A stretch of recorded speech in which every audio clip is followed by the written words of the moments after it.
E aí tem a produção de força, que ela é uma definição de uma ação de um corpo sobre o outro. A força pode ser de empurrar, compressão, geralmente puxar, produzindo tração, e ela é demonstrada por um vetor. Essa é uma coisa importante, tá?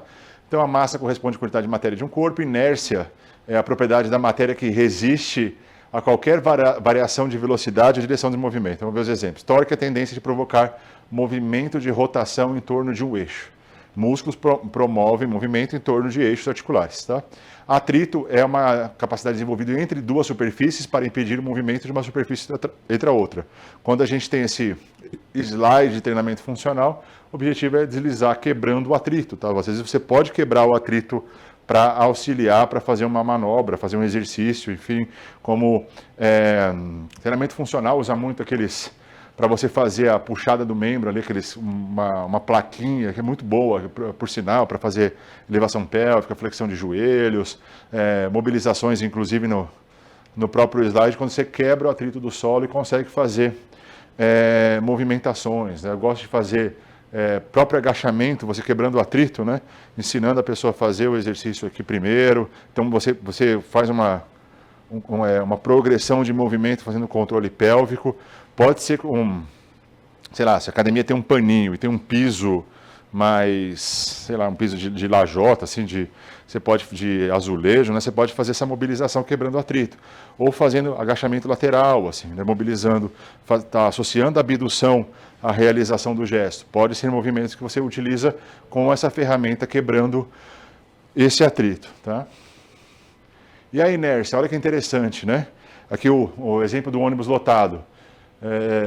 Quando o ônibus está lotado, ele vai e para de uma vez, todo mundo, brrr, né? aquela fenômeno. Por quê? Por inércia, o corpo está em movimento, ele tem uma tendência a continuar em movimento, e quando ele freia, os corpos movimentam porque eles estão em movimento junto do ônibus. O ônibus para de uma vez, o corpo continua tendo uma tendência de realizar o movimento que ele está realizando por inércia ou de ficar parado, né? Um corpo que está parado, a tendência é de ficar parado até que seja uma força de maior magnitude aplicada sobre esse corpo.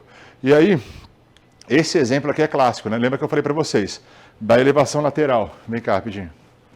Põe um peso na frente do outro. Então, assim, quando ele faz o movimento de elevação lateral, faz o movimento. Tá? E volta, isso. O que acontece quando ele está com o peso aqui na frente do outro? Relaxa o braço.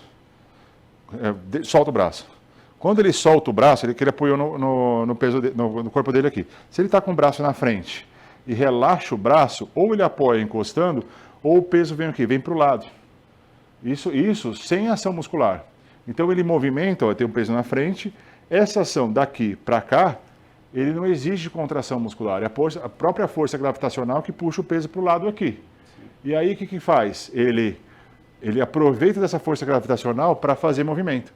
Ele aproveita dessa inércia criada pela força gravitacional para auxiliar para fazer movimento na articulação glenomeral. Então ele está aproveitando de um estado de movimento para continuar em movimento e fazer o quê? Diminuir trabalho de deltoide, diminuir o esforço total direcionado para esse grupamento muscular. Se eu quero direcionar, eu faço o quê? O peso do lado do corpo. Deixa um segundinho e faz o movimento.